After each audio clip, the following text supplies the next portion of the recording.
நிறைய பேருக்கு கர்ப்பப்பையை வந்து நீக்கக்கூடிய அறுவை சிகிச்சை அப்படிங்கிறது தேவைப்படுது.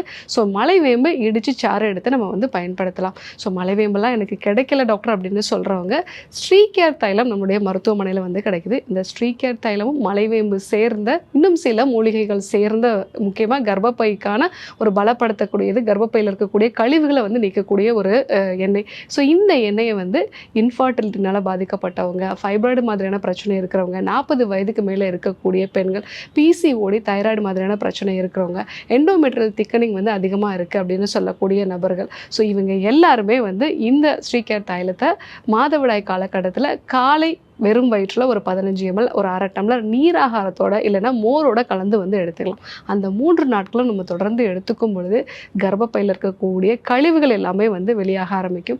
மிக முக்கியமாக குழந்தையின்மை சம்பந்தமான பிரச்சனை இருக்கிறவங்க இந்த ஸ்ரீகேர் தைலம் வந்து தொடர்ந்து ஒரு 3 மாதங்கள் நம்ம வந்து எடுத்துக்கிட்டோம் அப்படின்னாலே உங்களுக்கு அந்த கழிவு நீக்கம் வந்து கரெக்டாக ஆகி கருத்தரிக்கிறதுக்கான வாய்ப்புகள் வந்து அதிகமாக வந்து இருக்குது. ஸோ இந்த காலகட்டத்தில் உணவு முறைகளையும் நம்ம வந்து கரெக்டாக வந்து ஃபாலோ பண்ணணும். அதிகமான உப்பு இல்லாத கஞ்சி, மோர் வகையான உணவுகளை வந்து நம்ம எடுத்துக்கணும்.